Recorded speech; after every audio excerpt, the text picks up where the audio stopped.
Assalamualaikum. Waalaikumsalam.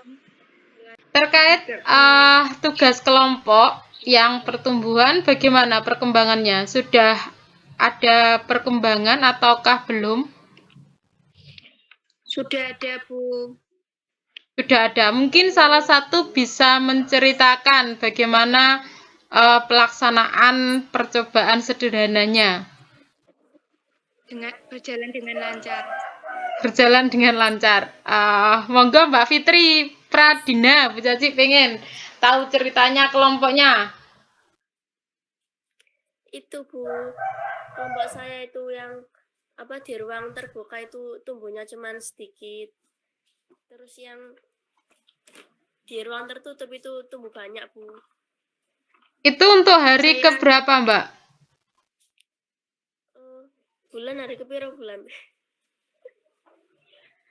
Kalian memulai start untuk percobaannya itu hari apa? Hari Jumat. Hari Jumat kemarin berarti ya? Sudah diukurkan ya itu untuk pertumbuhannya, sudah dimasukkan ke dalam tabel? Sudah, Bu. Sudah. Oke. Berarti untuk kalian bijinya pakai 5 atau kalian lebihkan? 5, Bu. 5. Itu tumbuh semua? Soalnya bisa jadi kan ada salah satu biji yang tidak tumbuh gitu. Punya saya satu bijinya tidak tumbuh, Bu. Punya kelompok saya yang tertutup itu satu bijinya tidak tumbuh sama sekali, Bu. Oke, memang ada kemungkinan dari 5 biji yang Bu Caci minta di petunjuk praktikum gitu ya, itu bisa jadi ada salah satu biji memang tidak tumbuh, kan tidak menutup kemungkinan gitu, salah satu dari mereka ada yang tidak tumbuh gitu. Sebenarnya kalian lebihkan gitu ya, misalkan 7 biji atau 8 gitu enggak masalah. Tapi kalau misalkan dari 5 itu memang ada salah satu biji yang tidak tumbuh, ya dilaporkan saja dia tidak tumbuh seperti itu. Ditulis di tabelnya. Lah nanti kan ada analisis itu kalian utarakan itu ya terkait bagaimana dari percobaan yang kalian lakukan gitu. Kalau menurut prediksi kalian, bagaimana perbedaan antara yang di tempat terang dan di tempat gelap? Mbak Ranis ada pendak Mbak Ranis? Iya, Bu. Bagaimana Mbak prediksinya terkait pertumbuhan tanaman di tempat terang dan tempat gelap sesuai petunjuk praktikum Bu Caci? Kalau prediksi saya yang di tempat terbuka itu lebih cepat tumbuh, tapi tanaman kelompok saya itu yang di tempat tertutup lebih panjang, Bu.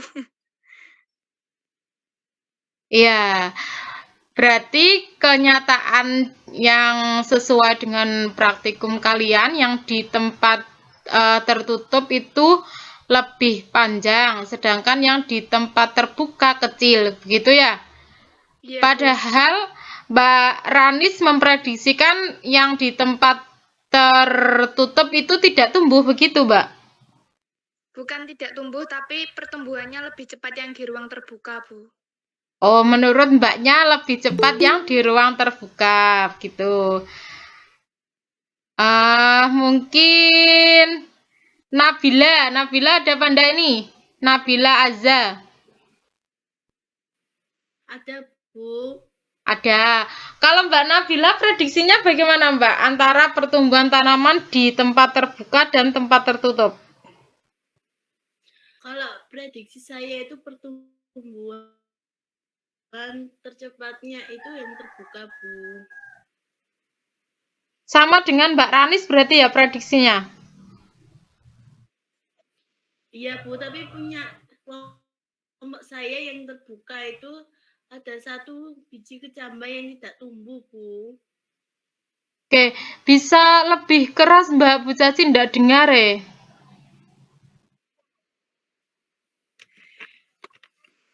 Kalau di tempat saya, di kelompok saya itu yang terbuka itu ada biji 1 kecambah yang tidak tumbuh, Bu.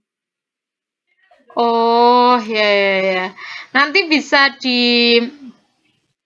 dianalisis gitu ya, apakah prediksi kalian sesuai atau seperti apa.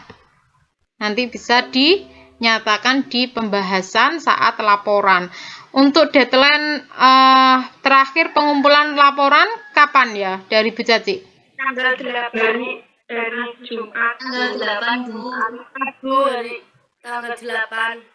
Oke, untuk perkembangannya sudah difoto kan? Sudah didokumentasikan? Iya, Bu, sudah. Ya, nanti Ya, Bu. nanti ditaruh di laporan ya sebagai untuk Bu Caci lihat gitu kalian perkembangannya bagaimana, beneran melakukan praktikum ataukah tidak gitu. Oke, karena ini sudah jam 7:40 Bu Caci mulai untuk perkuliahan hari ini. Ini perkuliahan ke berapa? Ketiga, Bu. Oke, Ketiga, Bu. ya. Pertemuan ketiga. Ini pertemuan ketiga gitu. Oke, saya mulai dari absen terlebih dahulu. Bu Caci izin share screen. Terlihat ya, ini daftar nama kalian. Terlihat atau tidak? Terlihat. Oke. Bu Caci mulai. Lihat, Bu. Ya, Bu Caci mulai. Bu Caci panggil terlebih dahulu. Retno Wulandari. Hadir, Bu. Oke, Mamlu Atul. Hadir, Bu.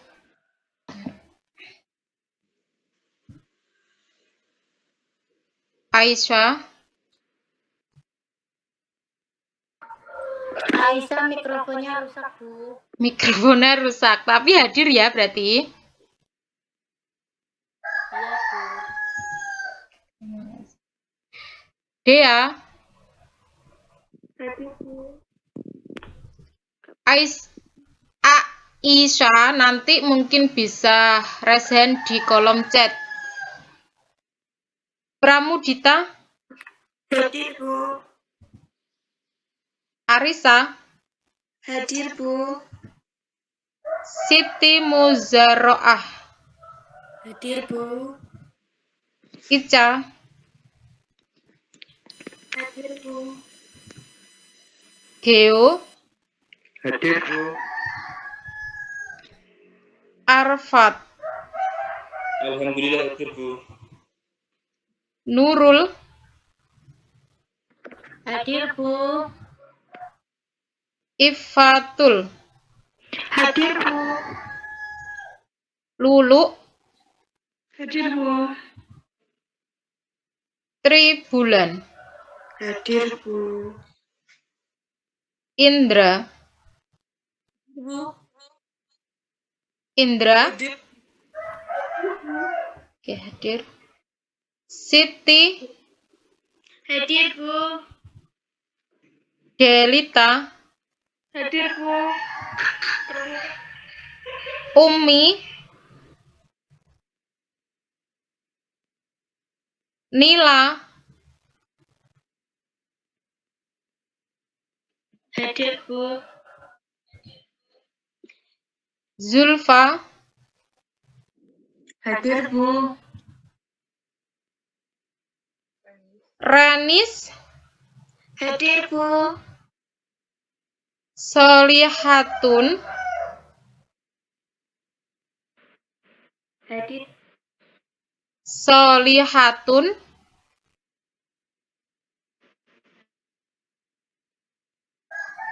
Solihatun. Tidak ada. Hadir atau tidak hadir? Solihatun.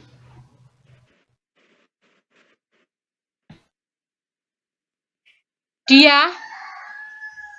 Hadir, Bu. Evi. Hadir, Bu. Siti Muliatul. Hadir, Bu. Siti Munasaroh. Hadir, Bu. Fitri Pradina. Hadir, Bu. Puguh Eka. Hadir, Bu. Aulia. Hadir, Bu. Retno. Hadir, Bu. Nabila. Hadir, Bu. Arizatun. Hadir, Bu. Fati.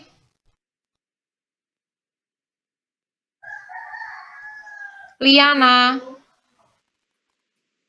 Hadir, Bu. Fati tadi hadir atau tidak? Hadir, Bu, Feti. Fati hadir. Ayunda. Hadir, Bu. Dwi Yuni. Hadir, Bu. Ila Nur. Hadir, Bu. Sofia. Hadir, Bu. Sofia hadir. Hadir. Alvin. Sebentar. Ini Alvin. Alvin baru hadir berarti. Yang tidak hadir Solihatun. Iya, Bu, baru gabung. Solihatun berarti ada apa enggak ini? Umi. Oke, tidak hadir berarti 2 ya yang belum gabung dengan kita.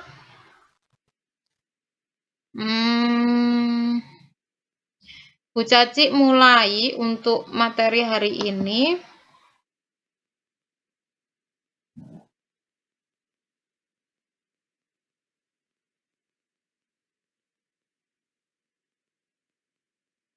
PPT Bu Caci terlihat? Terlihat, Bu. Terlihat, Bu. Terlihat, Bu.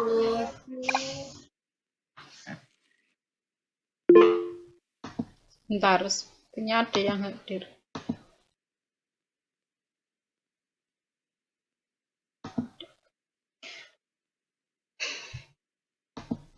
Bismillahirrahmanirrahim. Bu Caci mulai ya. Untuk pokok bahasan kita di pertemuan ketiga ini yaitu terkait materi dan perubahannya. Ini ada salah ketik.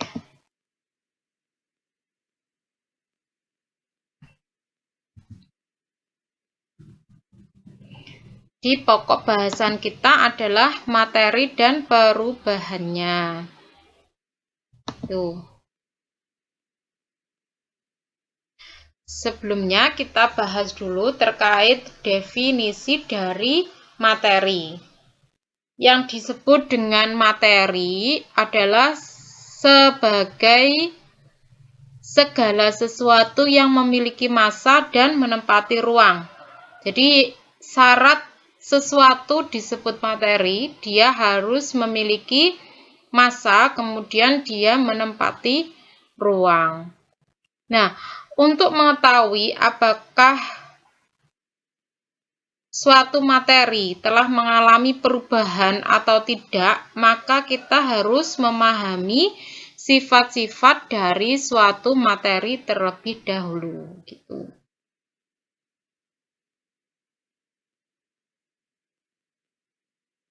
Ini adalah perbedaan wujud zat dalam keadaan padat, cair, dan gas. Jadi wujud zat yang kita kenal saat ini itu ada padat, ada cair, dan ada wujud zat gas. Dilihat dari bentuknya, zat padat ini memiliki bentuk yang tetap. Kalau zat cair dan zat gas itu memiliki bentuk yang berubah.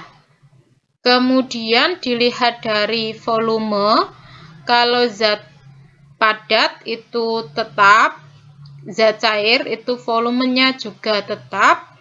Kemudian untuk zat gas itu volumenya berubah. Selanjutnya dilihat dari jarak antar partikel. Pada zat padat itu jarak antar partikelnya sangat rapat dan susunannya itu teratur. Kalau zat cair itu jarak antar partikelnya renggang dan tidak teratur. Itu ya. Kalau zat gas itu jarak antar partikelnya sangat renggang dan tidak teratur untuk susunan partikelnya. Jadi yang paling rapat dan teratur itu adalah zat padat, kemudian zat cair, dan yang paling tidak teratur dan renggang itu adalah zat gas. Kemudian dilihat dari gerak partikelnya. Untuk zat padat ini partikelnya tidak dapat berpindah, hanya dapat bergetar. Kalau zat cair ini partikelnya bebas bergerak, sedangkan untuk zat gas ini partikelnya bebas bergerak dengan sangat cepat. Jadi gerakannya sangat cepat untuk zat gas jika dibandingkan dengan zat cair.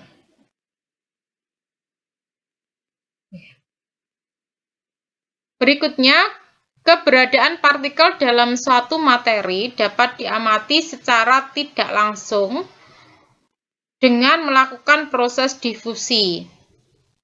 Jadi, yang terlihat di slide-nya Bu Caci, untuk yang A itu difusi gas bromin di udara, sedangkan yang B itu difusi cairan tinta pada pelarut air. Itu keduanya menunjukkan percobaan sederhana terkait difusi partikel. Mungkin yang sudah sering kalian lakukan atau pernah kalian lakukan itu yang B, yang difusi cairan tinta pada pelarut air. Sebentar ya, sepertinya ada yang gabung.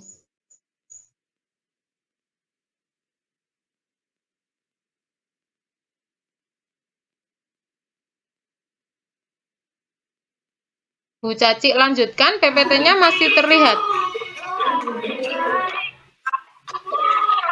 Mohon di mute dulu ya untuk suaranya. PPT Bu Caci masih terlihat. Nah, untuk yang difusi pada gambar A dan gambar B yang sudah pernah kalian lakukan, yang A atau yang B? Yang B, Bu. Yang B. Yang B itu difusi apa, Mbak? Difusi cairan tinta pada pelarut air. Jadi kalau misalkan kita punya air gitu ya di dalam wadah, misalkan gelas, itu ya, kemudian kita tetesi dengan tinta, maka tinta ini akan tersebar merata. Jadi partikelnya ini akan terdifusi secara merata.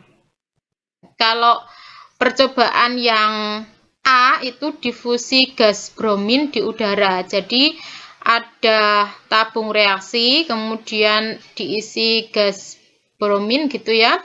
Kemudian gas brominnya nanti akan tercampur secara merata atau menyebar. Tuh. Nah, di sini ini menunjukkan klasifikasi ya dari materi. Jadi materi ini ada yang dikategorikan sebagai zat tunggal dan ada yang dikategorikan sebagai campuran. Nah, untuk zat tunggal ini ada dua kategori, ada yang disebut dengan unsur, kemudian ada yang disebut dengan senyawa. Kemudian untuk campuran ini ada dua juga, yaitu campuran homogen dan campuran heterogen. Gitu. Nah, materi ini juga memiliki dua sifat yang disebut dengan sifat fisika dan sifat kimia. Kalau sifat fisika itu sifat ekstensif, kalau sifat kimia itu sifat intensif. Nah, mungkin ini kalian temui kalau di SMA dulu di mata pelajaran apa? Kimia, ya. Mungkin yang jurusan IPS gitu tidak begitu mendalami ya, tapi kalau yang jurusan IPA itu semakin mendalami karena ketemu kimia sampai kelas 3 gitu. Walaupun untuk pengkategorian materi ini kita jumpai di kelas 1. Tapi sekarang kan kelas 1 sudah penjurusan IPA, IPS atau bahasa. Jadi mungkin yang jurusannya tidak IPA ya sedikit kurang mengenal gitu. Jadi untuk materi itu tadi ya ada zat tunggal, kemudian ada campuran. Nah, zat tunggal ada unsur, ada senyawa. Untuk campuran ada campuran homogen dan campuran heterogen. Sedangkan untuk materi sendiri ini memiliki dua sifat, yaitu sifat fisika dan sifat kimia. Kalau sifat fisika itu sifatnya ekstensif, artinya di luar terlihat gitu ya. Kalau sifat kimia ini intensif, jadi di dalam, dia tidak terlihat gitu. Nah, ini kalau di kimia yang dulu jurusannya IPA ini disebut dengan apa? Gambar di slide-nya Bu Caci. Tabel periodik unsur. Ya. Ini disebut dengan tabel periodik unsur. Jadi menunjukkan nama-nama unsur yang ada gitu ya. Jadi ada unsur hidrogen, ada unsur magnesium, kemudian ada unsur apalagi kalsium dan lain sebagainya. Kalau dilihat dari ini, nah ini menunjukkan nama golongan ya. Jadi ada untuk unsur ini ada golongan 1A, 1B sampai 8A. Untuk yang golongan lain ada yang golongan 1B. Jadi ada A, ada B gitu untuk nama golongan dari unsur yang ada. Sedangkan yang ke bawah ini disebut dengan periodiknya. Jadi misalkan golongan 1A ini biasanya dihafalkan dengan apa ya? Kalau Bu Caci Halina kawin Rabi CS frustasi gitu. Jadi golongan 1A ini ada H, ada LI, ada NA, kemudian ada K, ada RB, CS, kemudian VR. Ini. Nah, nanti untuk yang lainnya kan bisa diketahui dia masuk di golongan berapa dan periode berapa. Misalkan ya, Caci ambil contoh untuk Mg, magnesium. Nah, magnesium ini ada di golongan 2A, kemudian dia ada di periode 3, gitu ya. Dilihat dari ininya, ada di golongan 2A. Kemudian untuk periodenya berarti dia ada di periode 3, gitu. Ini yang disebut dengan tabel periodik unsur. Oke. Kemudian kita lihat dari ini. Sekarang kita belajar tentang senyawa. Yang dimaksud dengan senyawa itu gabungan dua unsur atau lebih yang terdapat dalam suatu materi yang dihasilkan melalui reaksi kimia biasa. Nah, sifat senyawa ini berbeda dengan sifat dari unsur pembentuknya. Ambil contoh di slide-nya Bu Caci itu ditunjukkan logam natrium, ya, itu karakternya adalah padat, mengkilat, reaktif terhadap air, kemudian ditambah dengan klorin. Klorin itu gas berwarna kuning kehijauan dan bersifat toksik. Nah, nanti ketika dia dicampur jadi logam natrium dicampur dengan klorin, nanti akan menghasilkan sebuah senyawa yang disebut dengan senyawa natrium klorida. Natrium klorida ini sifatnya adalah padatan berwarna putih, larut dalam air, dan mengendap di dalam makanan. Jadi berbeda dengan sifat dari unsur-unsur penyusunnya. Kalau natrium tadi sifatnya adalah padat, mengkilat, reaktif terhadap air. Dilihat dari sini saja dia padat ya. Sedangkan untuk klorin ini adalah sebuah gas. Tapi ketika dia bergabung menjadi sebuah senyawa yang disebut dengan natrium klorida, ini wujudnya adalah padatan berwarna putih. Itu. Senyawa natrium klorida sendiri ini kalau di kimia biasanya kita kenal dengan NaCl.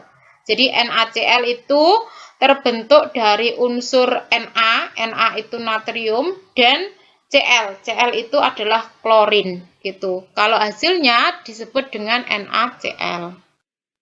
Kalau anak kimia tentunya sudah tahu ya tentang hal ini, sudah pernah belajar ini. Oke, kita lanjut terkait campuran. Jadi kalau campuran itu adalah materi yang tersusun atas dua atau lebih zat dengan komposisi tidak tetap dan masih memiliki sifat-sifat zat asalnya. Pada campuran, senyawa-senyawa pembentuknya bergabung tanpa melibatkan ikatan kimia. Kemudian campuran ini dapat digolongkan menjadi dua tadi ya. Ada yang disebut dengan campuran homogen dan ada yang disebut dengan campuran heterogen. Nah, kita lihat dulu terkait campuran homogen. Campuran homogen berarti sama atau serba sama gitu ya. Penyusun campuran ini tidak dapat dibedakan, namun sifat masing-masing komponen penyusunnya ini masih tampak. Misalkan saja teh ya, di situ di slide-nya Bu Caci ditunjukkan gambar teh. Nah, rasa manis teh itu ya, teh kan berasal dari campuran gula, kemudian teh, kemudian air ya. Berarti rasa manis itu tetap berasal dari gula, kemudian warna coklatnya itu dari tehnya, dan wujud cairnya itu dari air. Berarti campuran yang seperti ini disebut dengan campuran homogen. Jadi kita tidak bisa membedakan ketika teh itu ya air hangat, kita kasih gula, kita celupkan teh celup ya. Lah, kita tidak bisa membedakan mana toh gulanya, mana tehnya gitu ya, mana yang jelas tapi kita sudah bergabung merata gitu ya antara teh, antara gula, antara air gitu. Jadi penyusun campurannya itu tidak bisa kita bedakan, namun sifatnya itu masih tampak. Itu yang dimaksud dengan campuran homogen. Nah, kalau campuran heterogen itu yang disebut dengan serbaneka. Nah, di sini contohnya ada air kopi, terus ada campuran tanah dengan pasir dan kerikil. Jadi kita masih bisa membedakan unsur-unsur penyusunnya. Beda lagi dengan campuran homogen tadi, kita tidak bisa membedakan, tapi hanya kita tahu sifat-sifatnya. Itu. Di sini ada apa ini? Contohnya di gambar itu ada salad. Nah, salad itu masuk dalam kategori campuran heterogen karena masih kita bisa membedakan gitu ya, sudah masih tampak jelas gitu antar unsur-unsur penyusunnya. Oke. Berikutnya, bagaimana membedakan zat tunggal, senyawa atau unsur dari campuran? Nah, di situ tertulis zat tunggal memiliki titik didih dan atau titik leleh yang tetap pada satu titik, gitu ya. Dibandingkan campuran itu titik didih atau titik lelehnya berentang karena senyawanya tidak murni. Kemudian campuran dapat dipisahkan dengan menggunakan proses fisika. Sedangkan untuk zat tunggal senyawa itu hanya dapat dipisahkan menjadi unsur-unsurnya dengan menggunakan reaksi kimia. Jadi kalau campuran itu pemisahannya bisa menggunakan proses fisika, tapi kalau senyawa itu pemisahannya itu untuk memisahkan unsur-unsur penyusunnya hanya bisa menggunakan proses kimia. Gitu. Nah, sekarang kita masuk ke molekul unsur. Jadi tadi di kategori senyawa itu kan ada, Bu Caci ulangi lagi ya dari sini. Bu Caci lihatkan maksudnya. Nih, dari ini kan tadi kalau campuran sudah dibahas ya, ada homogen, ada heterogen. Nah, kalau zat tunggal nanti ada unsur, ada senyawa. Gitu. Kemudian kalau ini adalah unsurnya. Kita lihat dari zat tunggal yang kategori unsur. Jadi, kalau unsur itu gabungan dari atom-atom unsur yang sejenis. Contohnya, ada unsur O. Nah, ketika dia bergabung, maka dia akan membentuk molekul unsur yang disebut dengan oksigen atau O2. Jadi kalau dilihat ini ya tanda apa ini? Unsurnya, simbol unsurnya ini satu, tidak beraneka ragam, itu menunjukkan bahwa dia adalah molekul unsur. Contoh lain misalkan ini, gas nitrogen. Nitrogen itu N2. Nah, kalau seperti ini lagi, misalkan gas klor, klor itu Cl2. Nah, berarti dia adalah molekul unsur. Beda lagi kalau misalkan H2O, air. Misalkan H2O ya. H2O itu apakah molekul unsur menurut kalian? Biar tidak Bu Caci terus yang ngomong, mungkin ada yang ingin berpendapat.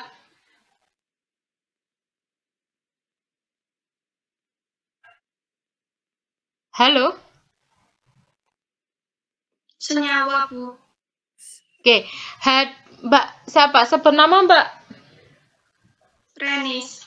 Renis, Mbak Renis. Berarti H2O tadi apa Mbak nama H2O itu namanya? Senyawa air. Air ya, H2O itu adalah air. Sebentar Mbak Renis. Caci sambil mencatat.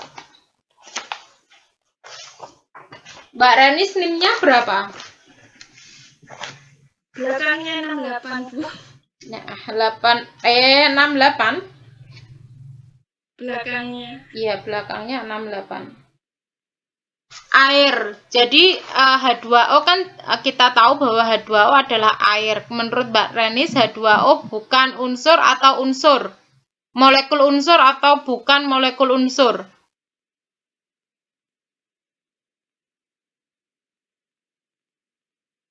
Halo, Mbak Renis. Iya, Bu. Menurut Mbak Ranis, H2O atau air itu molekul unsur atau bukan molekul unsur? Bukan. Bukan. Dengan alasan? Karena terbentuk dari 2 unsur, Bu. Unsur apakah itu, Mbak?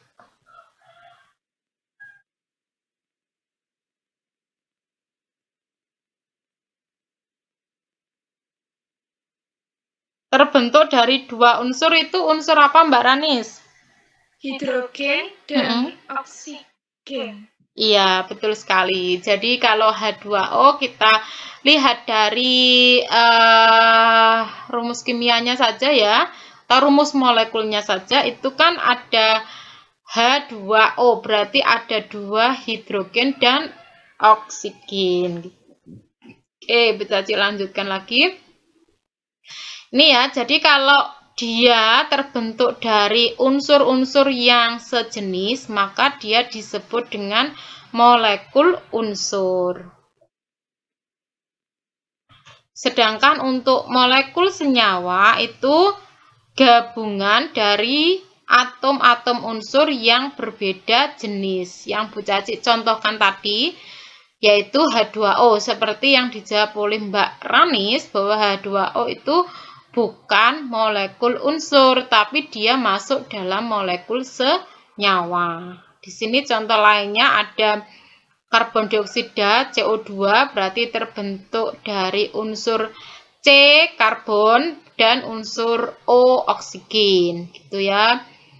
Misalkan lagi amonia. Amonia ini memiliki rumus molekulnya itu adalah NH3, berarti dia terbentuk dari apa dan apa? Nitrogen dan hidrogen, Bu. Hidrogen dan Nitrogen mungkin, Bu. N itu apa? Nitrogen. Nitrogen. Kalau H berarti H berarti hidrogen. Lah, nitrogen dan hidrogen ini kalau dia bersatu itu membentuk suatu molekul senyawa yang disebut dengan amonia, gitu ya. Ada pertanyaan sampai di sini? Paham yang Bu Caci sampaikan? Paham, Bu. Oke, terima kasih. Amonia itu seperti apa, Bu? Amonia itu seperti apa ya? Kalau salah satu contoh gitu ya yang mengandung amonia misalkan apa? Ayo yang lainnya silakan kalau bisa menjawab. Contoh di kehidupan sehari-hari gitu ya yang ada molekul amoniaknya, molekul senyawa amoniaknya. Apa yang kalian tahu di mana? Bisa sebut nama kalau ingin berpendapat. Urin, Bu. Urin. Atas nama siapa ini? Ica. Ica. 54 ya Mbak Ica? Iya. Ya, urin. Nah, apalagi Mbak yang lainnya? Selain urin. Yang biasanya digunakan oleh petani. Obat-obatan, Bu. Pupuk. Ya, itu adalah salah satu apa ya? Yang mengandung molekul senyawa amonia. Itu ada di urin, kemudian ada di pupuk urea itu ya. Terkait amonia. Nah, sekarang rumus molekul dan rumus struktur. Nah, apa yang dimaksud dengan rumus molekul? Rumus molekul adalah rumus kimia yang memberikan jumlah atom-atom unsur secara tepat dalam molekul. Sedangkan rumus struktur ini adalah rumus kimia yang menunjukkan bagaimana atom-atom terikat satu sama lain secara kimia dalam molekul. Jadi kalau gambar seperti ini ya, ini disebut dengan rumus struktur. Tapi kalau misalkan tadi Bu Caci bilang CO2, terus kemudian H2O, itu disebut dengan rumus molekul. Jadi ada yang disebut rumus molekul, kalau di kimia ada yang disebut dengan rumus struktur gitu. Kemudian kita kenal juga yang namanya anion dan kation. Ini selain atom dan molekul, nah sebagai partikel penyusun materi di alam, ada pula kelompok materi yang tersusun atas ion-ion, gitu ya. Terus ion adalah atom atau gugus atom yang bermuatan listrik. Jadi di alam itu ada yang dikelompokkan itu menjadi sebuah ion-ion. Nah, ion sendiri adalah sebuah atom atau gugus atom yang bermuatan listrik. Nah, ion ini dibagi jenisnya itu ada dua, ada ion positif sama ion negatif. Kalau ion positif disebut dengan kation, kalau ion negatif itu disebut dengan anion. Tuh. Bisa diulangi lagi, untuk kation berarti dia bermuatan positif, kalau anion berarti bermuatan negatif. Tuh. Misalkan kita punya NaCl ya, natrium klorida, NaCl tadi ya. Nah, NaCl ini nanti bisa berubah, maksudnya bisa terurai menjadi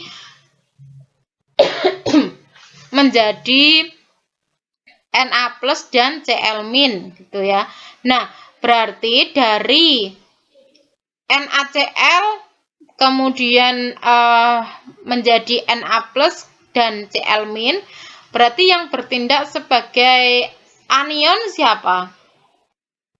Na Bu. Betulkah? Anion berarti yang positif atau yang negatif? Positif Bu. Dilihat slide-nya Bu Caci ini, anion berarti anion itu berarti negatif. Atom yang bermuatan listrik negatif itu disebut dengan anion. Sedangkan atom yang bermuatan listrik positif disebut dengan kation. Nah, kalau Bu Caci punya NaCl tadi ya, NaCl jadi apa tadi? Na+ dan Cl-. Berarti anionnya siapa? Cl. Kationnya? Na gitu. Ya betul, berarti sudah paham ya, anion berarti yang negatif, kalau kation berarti yang positif. Misalkan lagi apa? CH3COOH itu ya. Itu berarti kan menjadi CH3COO- ya, dan H+ gitu ya. CH3COOH berarti kationnya dan anionnya yang mana? Anionnya CH3CO. Kationnya? Kationnya Ya, nanti dilihat ya rumus-rumus kimia, pelajaran kimia dilihat lagi nanti. Gitu ya, intinya yaitu tadi yang anion berarti yang negatif, kalau kation berarti yang positif. Gitu. Sekarang kita lihat dari sifat fisika dan sifat kimia dari sebuah materi ya. Untuk sifat fisika berarti tidak melibatkan perubahan apapun ke zat lain. Contohnya di sini ada titik leleh, ada titik didih, kemudian ada massa jenis, viskositas, ada kalor jenis, dan kekerasan. Ini masuk dalam kelompok sifat fisika dari sebuah materi. Gitu ya. Massa jenis kenal apa tidak? Massa jenis kenalkah kalian?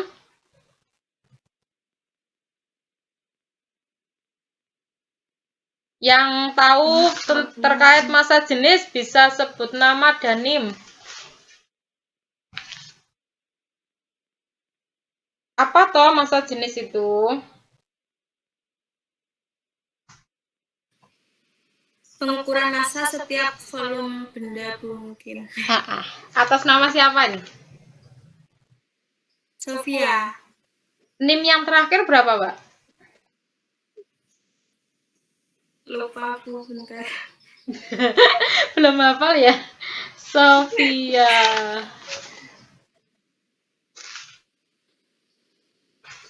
(87) kayaknya, Mbak. Sofia Umi kan? Iya, Bu. Iya, Bu. Apa, Mbak? Ulangi lagi. Berarti massa jenis adalah pengukuran massa setiap satuan volume benda. Iya, jadi massa jenis itu kalau ketemunya nanti adalah di pelajaran fisika, kalau di tingkat SMP, SMA gitu ya. Nah, massa jenis ini biasanya disimbolkan itu ya pakai simbol rho. P yang miring itu loh, itu disebut dengan rho. Nah, dirumuskan dari massa per volume. Jadi massa jenis itu adalah seperti yang disampaikan Mbak Sofia tadi, berarti massa per setiap satuan volume. Kalau viskositas apa? Ada yang mau berpendapat? Ayo, viskositas dicari. Apa itu viskositas? Pengukuran dari ketahanan fluida, Ibu. Ayo dicari. Contohnya apa, Mbak? NIM-nya siapa yang jawab tadi namanya? Zulfa, Bu. Zulfa. NIM yang bagian terakhir berapa, Mbak Zulfa? 67, Bu. 67. Oke, berarti apa Mbak tadi viskositas adalah?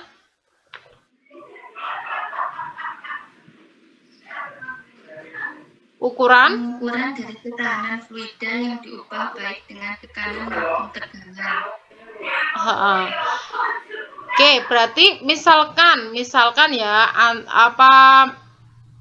masing-masing fluida itu viskositasnya sama ataukah berbeda menurut kalian? Berbeda.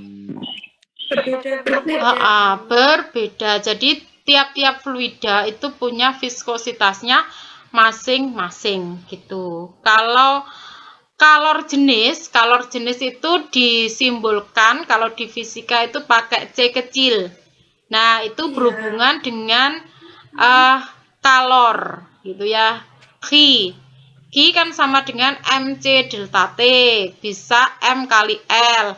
Nah, itu yang disebut dengan C itu adalah kalor jenisnya. Jadi masing-masing benda itu punya kalor jenis masing-masing, sehingga nanti untuk merubah wujud atau merubah suhunya itu dia punya membutuhkan berapa jumlah kalor. Itu bergantung juga dari kalor jenisnya gitu ya.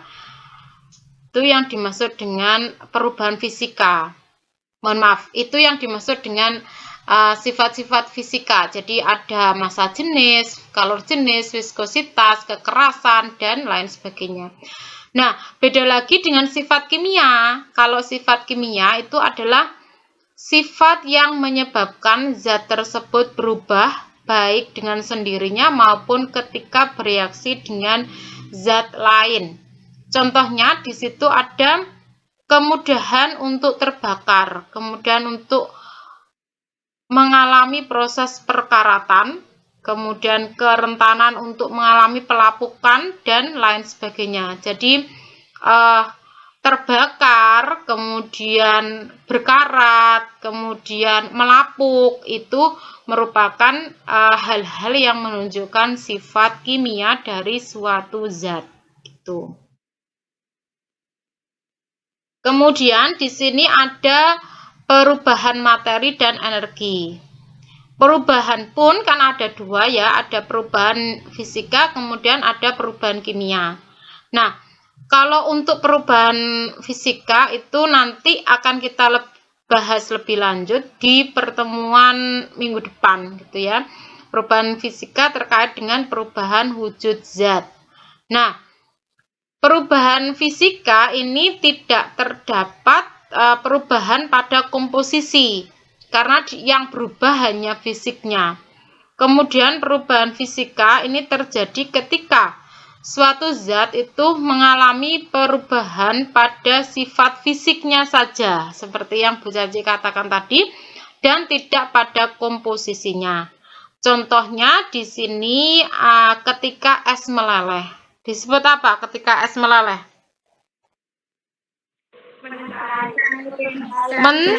Mencair. Itu terjadi perubahan wujud dari apa ke apa? Padat ke cair. Jadi mencair itu salah satu contoh dari perubahan fisika. Selain mencair nanti masih ada apa? Selain mencair berarti ada apa? Membeku, menyublim, membeku, menguap, menyublim, dan lain sebagainya. Besok kita bahas lagi ya terkait perubahan fisika. Nah, untuk perubahan kimia, ini terjadi perubahan komposisi. Jadi perubahan kimia atau yang lebih dikenal dengan reaksi kimia, ini terjadi ketika suatu zat itu berubah menjadi zat lain. Contohnya di sini proses perkaratan besi, penguraian air menjadi hidrogen dan oksigen, ya ketika diberikan arus listrik. Jadi air itu kan tersusun dari rumus molekulnya kan kita tahu bahwa air adalah H2O. Nah, dia itu dapat diuraikan menjadi hidrogen dan oksigen. Berarti ini terjadi perubahan kimia ketika kita menguraikan air. Beda lagi dengan perubahan wujud tadi, dia hanya terjadi perubahan fisika saja, tidak terjadi perubahan dari komposisinya gitu, hanya terjadi perubahan fisik. Oke, selanjutnya perubahan materi selalu disertai dengan energi.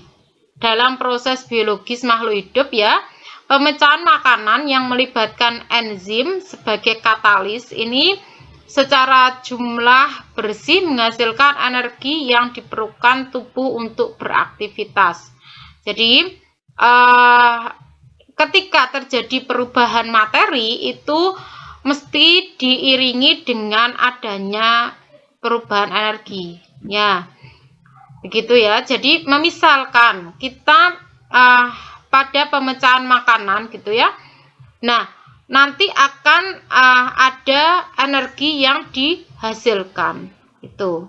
Contohnya bisa dilihat di slide-nya Bu Caci. Di situ ada glukosa dan oksigen. Nah, dia berubah menjadi air dan karbon dioksida. Di situ nanti dia menghasilkan sebuah energi. Nah, energi itu yang kita gunakan untuk beraktivitas. Jadi dari makanan tadi yang kita makan itu ketika dia berubah, mengalami perubahan, maka dia akan menghasilkan sebuah energi yang kita gunakan untuk beraktivitas. Oke, berikutnya terkait cara memisahkan campuran. Tuh ya. Terdapat beberapa cara untuk memisahkan campuran. Yang pertama, berdasarkan perbedaan ukuran partikel. Ya, itu ada yang namanya penyaringan atau filtrasi. Jadi penyaringan atau filtrasi itu merupakan salah satu cara untuk memisahkan campuran gitu ya, tapi didasarkan pada ukuran partikelnya. Kemudian kalau berdasarkan perbedaan titik didih, itu pemisahan campurannya disebut dengan destilasi atau penyulingan. Jadi penyulingan itu menggunakan perbedaan titik didih. Kemudian berdasarkan perbedaan muatan, itu pemisahan campurannya disebut dengan elektroforesis. Yang keempat, berdasarkan perbedaan kelarutan, di situ ada ekstraksi, ada rekristalisasi, kemudian ada kromatografi. Itu beberapa cara untuk memisahkan campuran.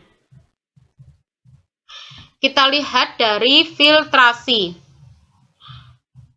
Filtrasi ini disebut dengan penyaringan ya. Jadi metode pemisahan untuk memisahkan zat padat dari cairannya dengan menggunakan alat berupa penyaring. Jadi alat yang digunakan adalah saring gitu ya.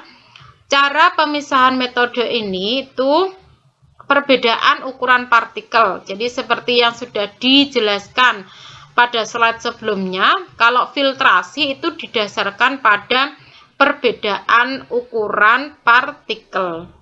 Nah, di sini ada untuk partikelnya itu ada yang disebut dengan pelarut dan ada yang disebut dengan zat terlarut gitu ya.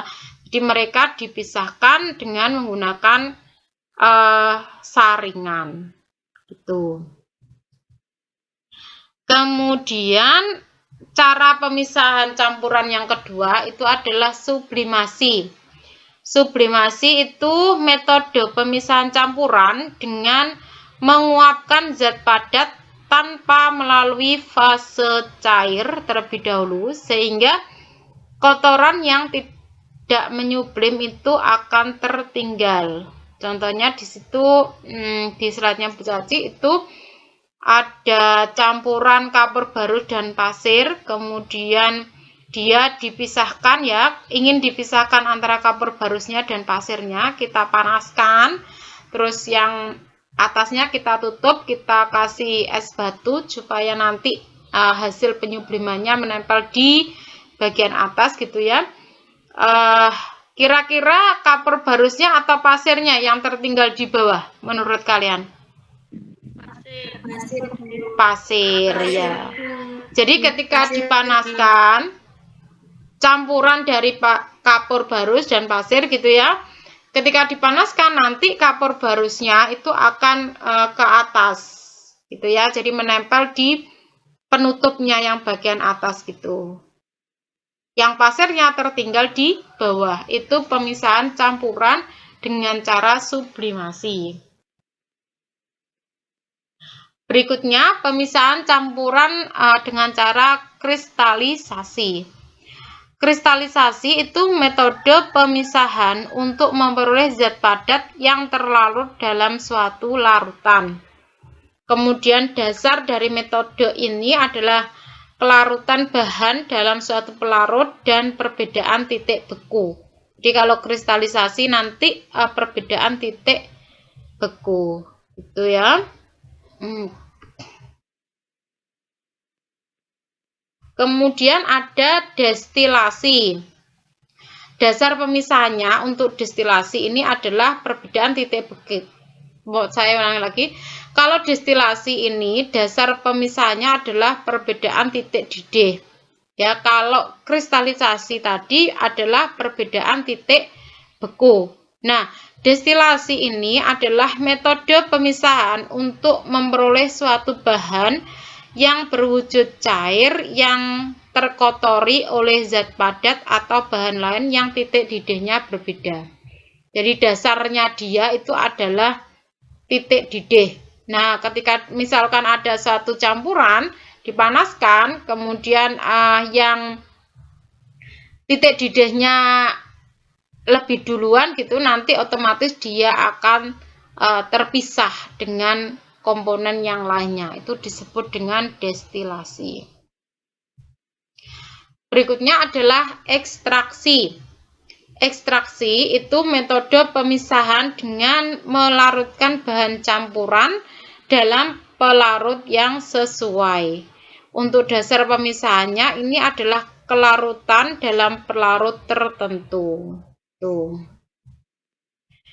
Kemudian ada kromatografi. Kromatografi ini cara pemisahan berdasarkan perbedaan kerapatan zat-zat yang bergerak bersamaan dengan pelarutnya dan permukaan suatu benda penyerap. Kemudian untuk dasar pemisahan metode itu adalah kelarutan dalam pelarut tertentu, daya absorpsi atau penyerap, dan volatil atau daya penguapan. Tuh, jadi fokusnya nanti di kromatografi itu terkait dengan penyerapan gitu ya dan penguapannya. Kemudian ada sentrifugasi. Sentrifugasi ini teknik pemisahan campuran yang dilakukan dengan memanfaatkan gaya sentripetal. Oke ya, gaya sentripetal ini kita jumpai di fisika, nanti ada pembahasan gitu terkait gaya sentripetal. Kemudian dasar pemisahan dari metode sentrifugasi ini adalah pemutaran objek secara horizontal pada jarak tertentu. Jadi gaya sentripetal nanti kan berhubungan dengan gerak memutar atau gerak rotasi. Nah, sehingga kalau kita memisahkan campuran dengan cara sentrifugasi itu berarti nanti ada pemutaran, proses pemutaran, sehingga dia terpisah. Kemudian di sini selanjutnya itu terkait pembuatan minyak kayu putih. Nah, minyak kayu putih ini didapatkan dari proses penyulingan daun kayu putih dengan kandungan utama adalah sineol.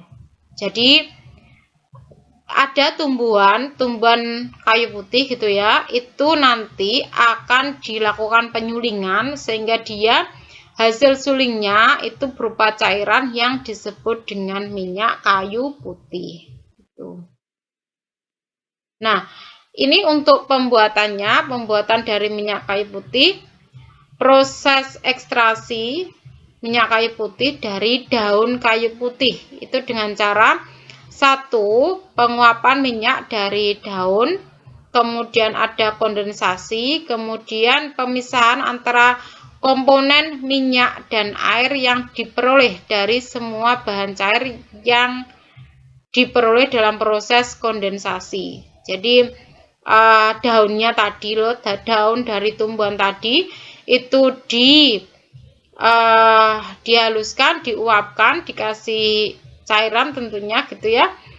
Itu dihaluskan kan otomatis nanti ketika dipanaskan nanti akan menguap dan terkondensasi. Nah, hasilnya itu, hasil pemisahannya, hasil kondensasinya nanti akan berwujud cairan yang disebut dengan minyak kayu putih tadi.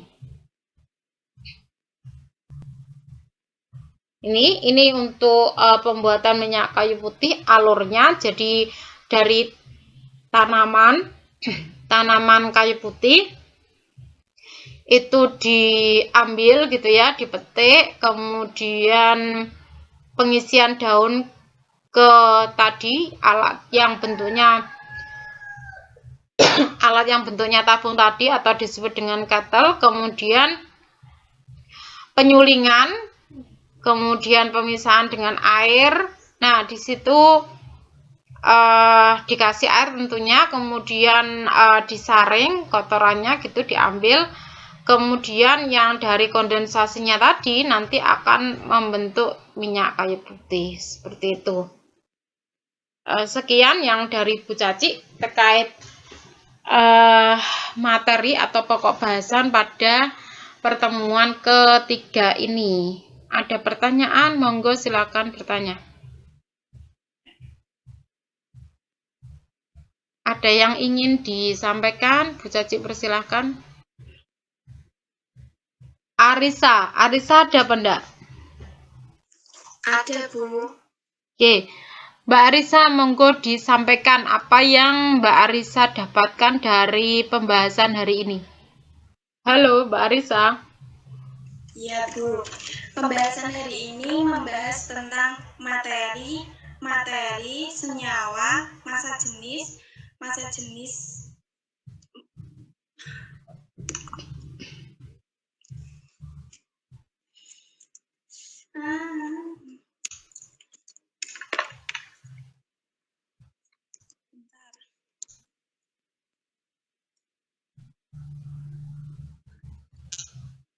Membahas apa Mbak hari ini kita?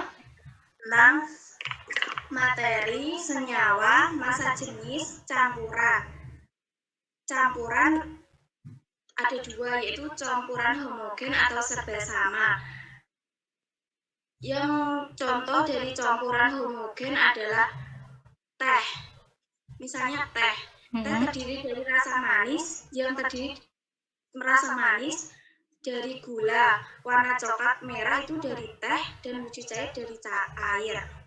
Kemudian ada molekul senyawa. Molekul senyawa adalah gabungan atom-atom unsur yang berbeda jenis. Contohnya air atau H2O. Air terdiri dari belerang dioksida atau SO2, amonia atau NH3, karbon dioksida atau CO2. Rumus molekul dan rumus struktur. Rumus molekul adalah rumus kimia yang memberikan jumlah atom-atom unsur secara tepat dalam molekul. Rumus struktur, rumus kimia yang menunjukkan bagaimana atom-atom terkait satu sama lain secara kimia di dalam molekul. Sifat kimia dan sifat fisika dan kimia materi. Sifat fisika itu tidak melibatkan perubahan apapun ke zat lain. Contoh, titik lelah, titik didih, massa jenis, viskositas, kalor jenis, dan kekerasan. Viskositas merupakan pengukuran dari ketahanan fluida yang diubah baik dari tekanan maupun tegangan. Sifat kimia sendiri merupakan sifat yang menyebabkan zat tersebut berubah, baik dengan sendirinya maupun ketika berinteraksi dengan zat lain. Contohnya, kemudahan benda untuk terbakar, benda yang mengalami perkaratan, kerentanan untuk mengalami pelapukan, dan sebagainya. Berdasarkan perbedaan kristalisasi merupakan metode pemisahan untuk memperoleh zat padat yang terlarut dalam suatu larutan. Dasar metode ini, kelarutan bahan dalam suatu pelarut dan perbedaan titik beku. Itu saja, Bu, mungkin. Ya, terima kasih Mbak Arisa. Sama-sama, Bu. Bu Caci mensoroti ya terkait tadi yang Mbak Arisa bilang ada titik lelah. Bener apa enggak Mbak ada titik lelah? Maksudnya titik didih, Bu. Titik didih ada sendiri. Kemudian yang satunya titik leleh. titik leleh. Bu Caci sampai kepikiran kok jadi titik lelah. Jangan-jangan kalian lelah mengikuti perkuliahan Bu Caci. Oke, yang benar adalah titik leleh ya, bukan titik lelah begitu. Ada yang lain lagi yang ingin disampaikan?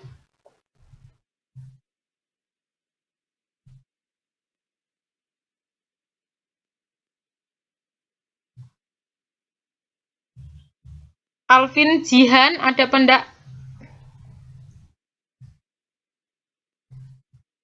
Alvin Jihan. Iya, Bu. Oke, Mbak Alvin, suara Bu Caci terdengar? Agak pedot-pedot, Bu. Mbak Alvin tadi Untuk molekul itu ada 2 kategori, Mbak. Itu molekul apa dan apa? Molekul unsur dan molekul senyawa, Bu. Ya, ada molekul unsur dan molekul senyawa. Mbak Alvin bisa ngasih contohnya? Iya, benar, Bu. Halo, Mbak Alvin. Iya, Bu, benar. Masih mencari atau bagaimana? Enggak, Bu, suaranya ini agak pedat-pedat sedikit. Oke. Kasih contoh satu saja untuk satu molekul unsur sama satu molekul senyawa. Iya, Bu. Bu Caci lempar ke yang lain, Mbak. Sudah ketemu apa belum? Contohnya, Mbak Alvin. Kalau Molekul unsur. unsur itu oksigen, Bu, O2. Mm-mm. Kalau yang senyawa itu air HO2. Mm-mm. Air HO2 bener apa enggak? H2O. H2O, Bu, maksudnya. Iya. Konsentrasi ya. Kok tadi titik leleh jadi titik lelah. Sekarang air H2O jadi HO2. Kan ini kayaknya tidak konsentrasi ini. Sudah sarapan apa belum? Belum, Bu. Sudah. Disiapkan aqua ya di pinggirnya. Nanti biar lebih bisa konsentrasi. Oke, untuk selanjutnya terkait pokok bahasan hari ini ada yang ingin disampaikan atau Bu Caci tunjuk lagi? Pramudita? Ada apa enggak? Pramudita Pamungkas. Oke. Iya, Bu. Mbak ini ya, Mbak Pramudita ya berarti? Iya. Oke, Mbak Pramudita, tadi Bu Caci kan menyampaikan ada perubahan kimia, ada perubahan fisika. Iya apa enggak? Iya, Bu. Oke, kalau pemahaman dari Mbak Pramudita yang dimaksud dengan perubahan fisika dan perubahan kimia itu bedanya di mana dan kasih contohnya sekalian. Iya. Sifat kimia dan sifat fisika. Sifat fisika tidak melibatkan perubahan apapun ke zat lain. Dan contohnya meliputi titik lelah, titik didih, massa jenis, viskositas, lelah atau leleh? Leleh. Semuanya kok lelah, titik leleh. Dan juga kekerasan. Dan berikutnya sifat kimia. Sifat zat yang menyebabkan zat tersebut berubah baik dengan sendirinya maupun ketika berinteraksi dengan zat lain. Dan contohnya meliputi kemudahan untuk terbakar, kemudahan untuk mengalami proses perkaratan, dan juga kerentanan untuk mengalami pelapukan dan sebagainya. Oke. Itu, Bu. Kalau Bu Caci punya buku kertas gitu ya, kemudian Bu Caci membakarnya, itu terjadi perubahan fisika atau perubahan kimia? Kimia, Bu. Kimia. Perubahan kimia. Bentar.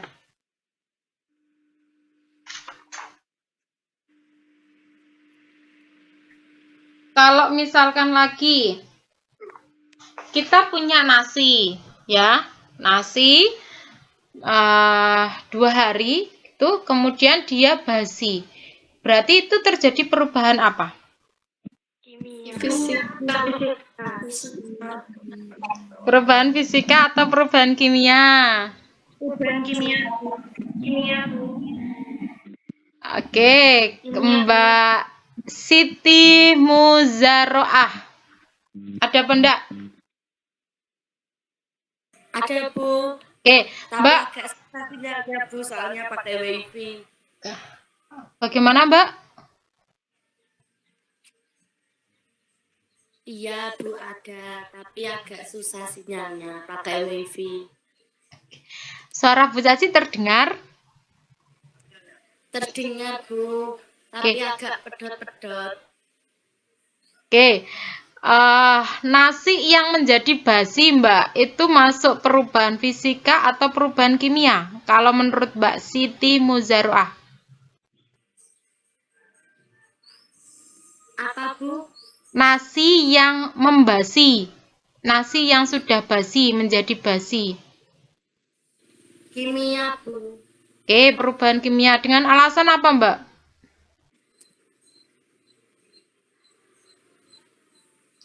Kenapa Mbaknya milih perubahan kimia untuk nasi yang menjadi basi? Alasannya kenapa? Mengapa nasi menjadi basi?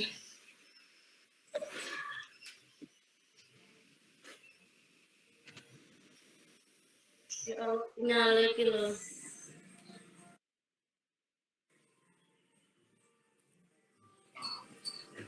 Bukan mengapa nasi menjadi basi ya, tapi pada perubahan nasi menjadi basi itu kan perubahan kimia. Alasannya apa gitu? Mbak Siti Muzaroah sudah ketemu apa belum alasannya? Iya, Bu, udah. Sampaikan, Mbak. Karena menghasilkan zat baru dan tidak bisa kembali ke bentuk semula. Ya, jadi yang perlu digarisbawahi ya, ketika nanti kalian ditanya terkait perubahan fisika dan perubahan kimia, itu cara mengidentifikasi termudahnya itu melalui dia bisa kembali ke bentuk semula ataukah tidak. Kalau dia bisa kembali ke bentuk semula, bentuk awal, berarti itu masuk kategori perubahan fisika. Tapi kalau dia tidak bisa kembali, nah itu masuk kategori perubahan kimia.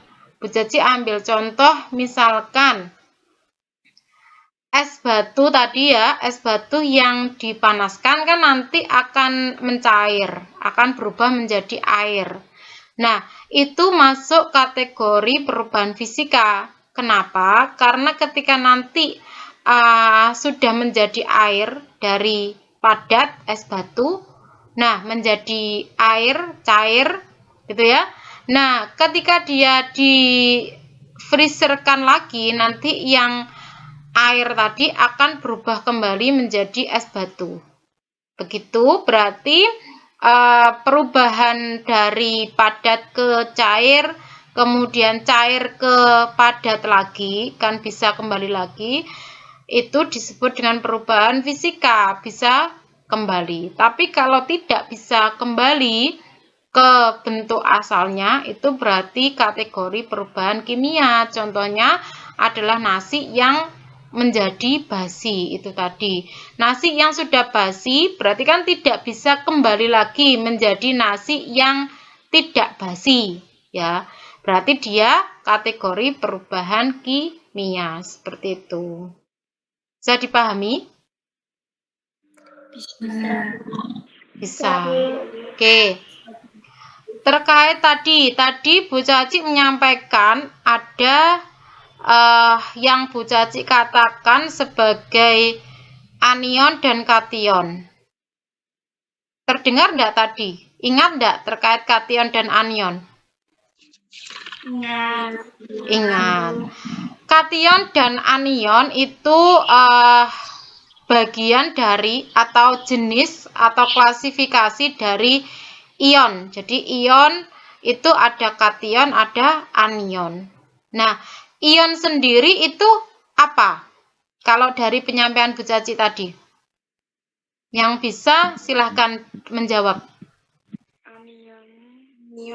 Ion. Yang Bu Caci tanyakan adalah ion. Ionnya dulu. Yang dimaksud dengan ion itu apa? Sebut nama, Mbak. Sebut nama. Ion adalah atom atau gugus Molekul yang bermuatan listrik, Bu. Ion adalah suatu atom atau molekul yang memiliki muatan listrik total tidak nol. Ion adalah suatu atom yang muatan listrik total atom yang bermuatan listrik itu disebut dengan ion. Muatan listrik sendiri nanti ion itu berarti ada dua kategori, ada kation, ada anion. Kation berarti yang bermuatan listrik apa? Kalau kation? Negatif. Positif, Bu. Negatif. Salah satu, Mbak Tribulan, Bu Caci ingin tahu suaranya. Kalau kation itu positif, kalau anion itu negatif. Oke, kalau kation, nih ya dilihat bisa benda ini. Caci enggak share screen-nya. Nah, ini ya. Kalau kation itu berarti positif, kalau anion berarti negatif gitu. Bu Caci tadi ambil contohnya adalah NaCl, nanti berubah atau terurai menjadi Na+ sama Cl- gitu ya. Berarti Na+ itu disebut sebagai apa tadi? Kation. Kemudian Cl-nya adalah anion. Itu terkait dengan kation dan anion. Oke. Ada yang lain lagi yang mau kita diskusikan? Dari tadi Bu Caci belum pernah dengar suara yang cowok ya. Ini yang cowok atas nama siapa ini? Geo ada apa enggak?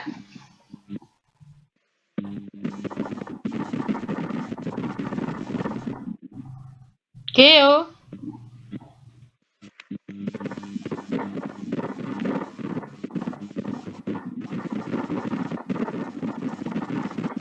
Geo, suaranya tidak terdengar, Mas Geo.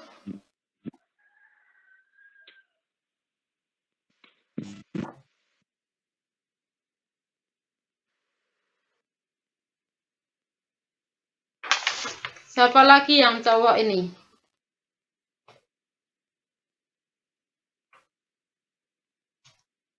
Pugoh cowok ya, Pugoh Eka. Mana Pugoh Eka? Ada apa enggak? Ya Bu, ada Bu. Ada. Ayo Mas Pugoh Eka disampaikan yang Bu Caci sampaikan apa saja hari ini. Atau menyimpulkan dari pembahasan kita hari ini.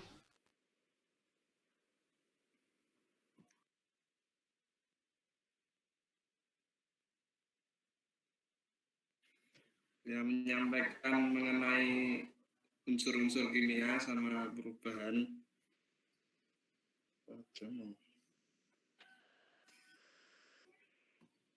Yang paling terngiang di telinga Mas Puguh untuk hari ini itu apa?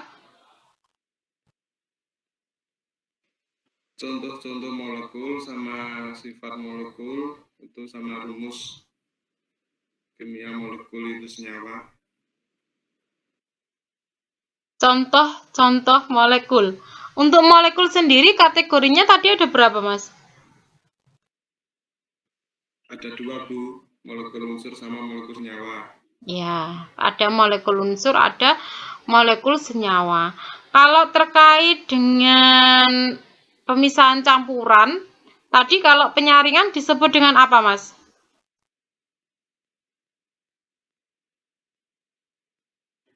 Penyubliman. Penyaringan. Kalau penyaringan nama lainnya adalah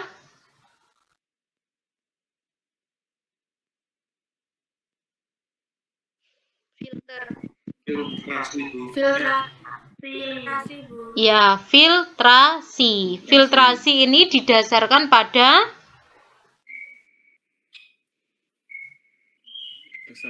pembersihan, pemilihan. Dasar kita melakukan filtrasi itu adalah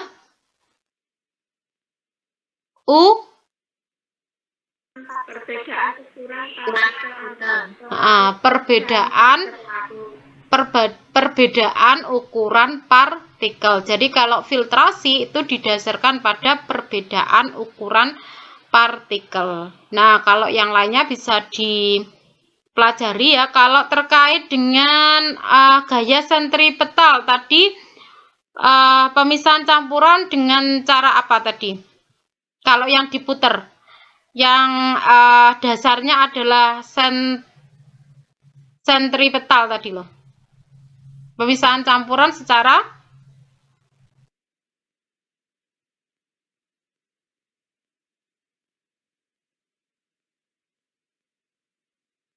tidak ada yang ingat. Pemutaran objek secara horizontal pada jarak tertentu. Nah, itu berarti pemisahan campuran dengan cara apa? Yang disebut dengan apa? Sentrifugasi. Ya, sentrifugasi. Jadi, betul sekali. Jadi, pemisahan campuran itu jenisnya ada banyak ya, caranya ada banyak. Ada filtrasi, ada kromatografi, kemudian ada sentrifugasi, dan lain sebagainya. Nah, salah satu peristiwa gitu ya di kehidupan sehari-hari yang memanfaatkan cara pemisahan campuran itu adalah proses pembuatan minyak kayu putih. Itu berarti menggunakan proses pemisahan campuran sehingga bisa menghasilkan minyak kayu putih gitu ya dari tumbuhan atau daun minyak kayu putih. Itu contoh yang disampaikan oleh Bu Caci tadi. Oke, Bu Caci kira cukup ya untuk pokok bahasan di pertemuan ketiga ini. Nanti tugas kalian apa ya hari ini? Membuat mind mapping, Bu. Ya, membuat mind mapping secara individu atau kelompok? Secara individu. Nanti untuk membuat mind mappingnya itu bisa menggunakan tulis tangan gitu ya, langsung gitu menulis, didesain secantik mungkin. Bisa juga menggunakan aplikasi atau menggunakan PowerPoint atau Word gitu ya untuk membuat mind mappingnya. Jadi bisa ketik, bisa tulis langsung gitu. Terserah kalian sekreatifnya gitu ya. Untuk materinya nanti bisa dilihat Bu Caci upload di YouTube gitu ya, perkuliahan kita hari ini termasuk dengan diskusinya gitu ya, nanti bisa dilihat, nanti bisa digunakan sebagai referensi untuk pembuatan mind mapping kalian, karena mind mappingnya nanti kan didasarkan dari perkuliahan kita hari ini. Intinya kalian membuat catatan nanti untuk dipelajari, mempersiapkan diri ketika UTS. Jadi punya catatan yang salah satunya Bu Caci minta dalam bentuk mind mapping itu tadi. Gitu. Oke, ada pertanyaan untuk tugas? Cukup ya. Oke, Bu Caci, ini kalian posisi di kampus atau di rumah? Di rumah. Di rumah. Karena habis Bu Caci nanti perkuliahan dengan siapa, Bu? Bu Ari. Oke. Kemarin Bu Caci sudah tanya ya, pada lupa berarti Bu Caci. Oke. Ketua kelompok 2 ada pendak siapa? Atau di kelompok 2 yang bertugas menanam siapa?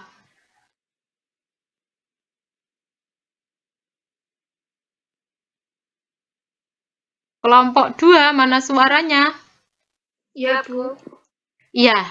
Mbak siapa? Mbak Renis ya, kelompok 2? Iya, Bu. Kayaknya ya. Kayaknya ya, oke. Mbak Renis bertugas menanam atau tidak? Tidak, Bu. Saya Di- bagian buat kalah. Oke, di kelompoknya Mbak Renis yang bagian menanam atas nama siapa, Mbak?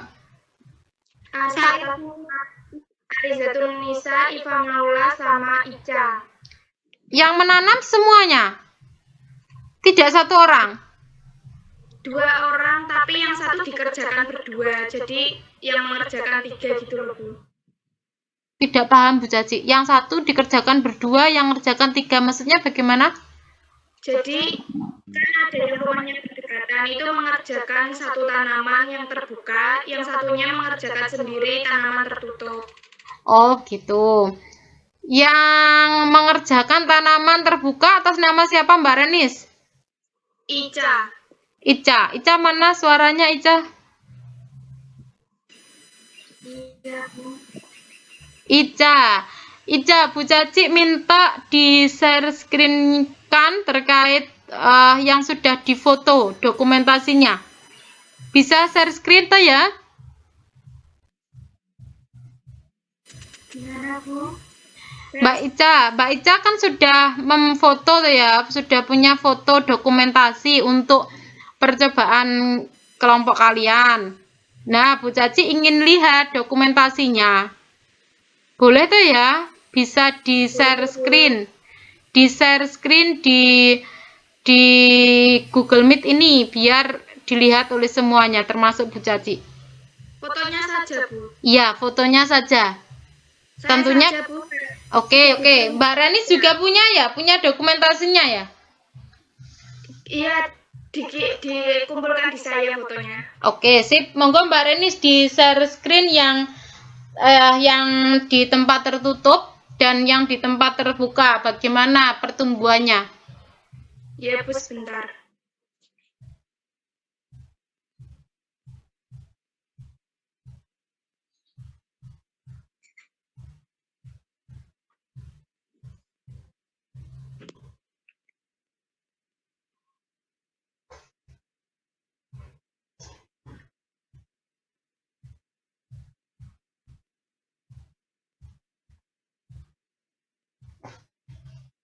Sudah terlihat, Bu.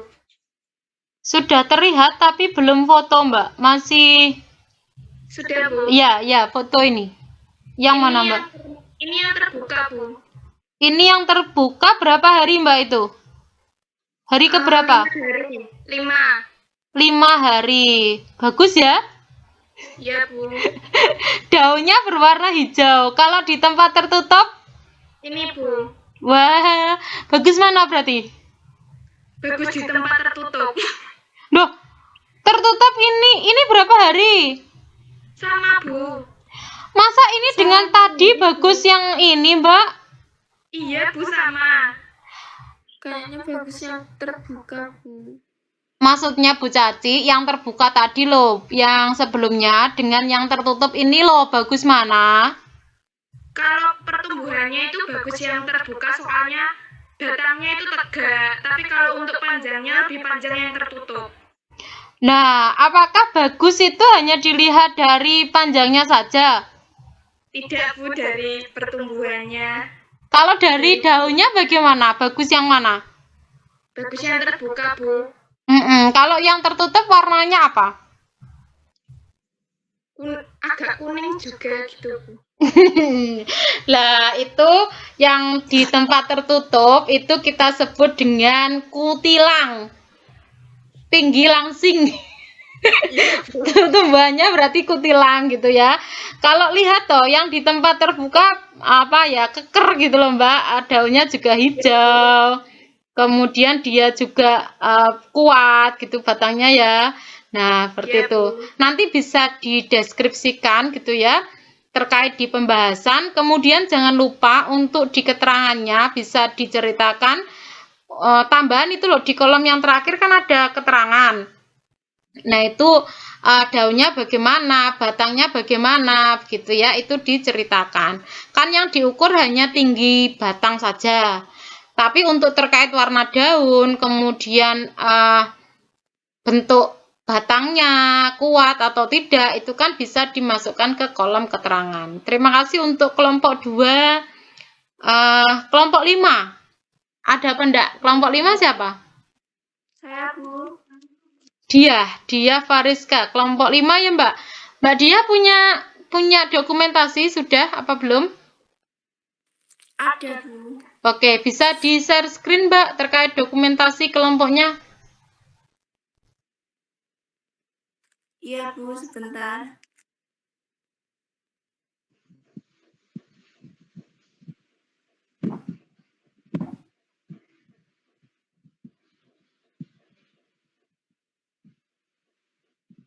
Sudah mulai muncul, Bu. Sudah muncul tapi belum foto. Masih layar Google Meet. Nah, ini tinggal masuk ke picture-nya.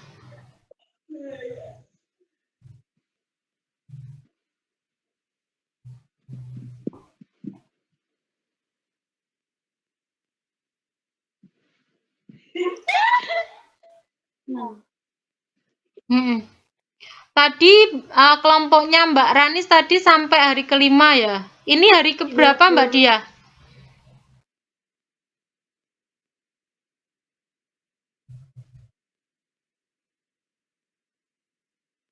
Halo Mbak Dia.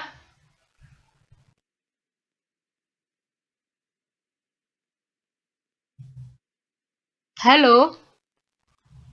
Masih mute Mbak, suaranya ndak ada. Ini hari keberapa, di tempat terang atau tertutup? Ini hari keempat, Bu. Hari keempat di tempat apa Mbak? Terbuka. Terbuka, berarti sudah ada daunnya ya, sama dengan kelompok 2 tadi. Kelompok 2 tadi untuk yang tempat terbuka sudah ada daunnya, terus keker gitu ya untuk hari kelima. Kemudian di tempat tertutup, nah hampir sama juga ya dengan kelompok 2. Untuk tempat tertutup hasilnya bagaimana itu Mbak, diceritakan hasilnya seperti apa itu? Yang di tempat tertutup warna daunnya agak kuning, Bu. Terus pertumbuhannya itu tidak lurus jejak ke atas gitu. Berarti percobaannya atau hasil praktikumnya nanti sama ya, hampir sama antara yang dihasilkan kelompok 2 sama kelompok 3, bahwa untuk kebagusannya berarti bagus di tempat tertutup atau terbuka tadi. Kalau dilihat dari gambar ini. Terbuka. Di tempat terbuka. Oke, bisa ditutup untuk share screen-nya. Terima kasih untuk kelompok 5 gitu ya. Yang lainnya juga jangan lupa untuk tugasnya, karena terakhir pengumpulan hari Jumat gitu ya. Jadi harus dipersiapkan untuk makalah yang atau laporan yang Bu Caci minta gitu ya. Kemudian jangan lupa untuk tugas hari ini. Tugas hari ini adalah membuat mind mapping. Nanti pengumpulan terakhirnya berarti adalah Senin depan. Nah, Senin depan gitu batas akhir untuk pengumpulan tugas individu kalian hari ini berupa membuat mind mapping terkait pokok bahasan kita, yaitu materi dan perubahannya. Untuk minggu depan nanti belajar tentang perubahan wujud zat ya. Jadi lebih mengarah ke fisika. Jadi perubahan wujud zat nanti kalian dapat link video dari Bu Caci. Kemudian nanti tugasnya juga sama, yaitu membuat mind mapping. Tapi minggu depan kita tidak Google Meet ya. Jadi Bu Caci nanti share link video gitu saja. Gitu ya, paham ya? Jadi di pertemuan atau di perkuliahan Bu Caci itu tidak seluruhnya kita sinkronus, kita meet seperti ini, tapi kombinasi antara asinkronus dan sinkronus gitu. Bisa dilihat di kontrak kuliahnya. Jadi kalau ada perubahan pasti Bu Caci informasikan, tapi ketika tidak ada perubahan ya sesuai dengan kontrak kuliah kita. Demikian, ada yang mau disampaikan atau cukup saja untuk perkuliahan kita?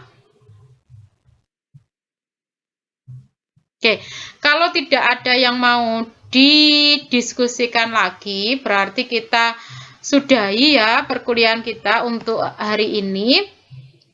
Silakan dilanjut untuk perkuliahan dengan Bu Ari. Terima kasih banyak atas partisipasi dan atas waktunya sehingga kalian mengikuti perkuliahan dengan Bu Caci gitu. Semoga perkuliahan kita ada manfaat yang kalian peroleh gitu. Dan Bu Caci mohon maaf untuk segala kekurangan. Jangan lupa jaga kesehatan, jaga semangat, kemudian tetap mengusahakan untuk menyelesaikan tugas-tugas dari Bu Caci, gitu ya, sehingga nanti nilainya bisa memuaskan di akhir perkuliahan. Demikian yang dapat Bu Caci sampaikan. Saya akhiri. Wassalamualaikum warahmatullahi wabarakatuh. Nanti bisa ditunggu video perkuliahan kita di channelnya Bu Caci, gitu ya. Nanti Bu Caci upload setelah Bu Caci edit. Ya, nanti bisa digunakan untuk membuat mind mapping. Oke, kita keluar dari meeting bersama-sama ya. Selamat beraktivitas. Assalamualaikum. Waalaikumsalam. Terima kasih.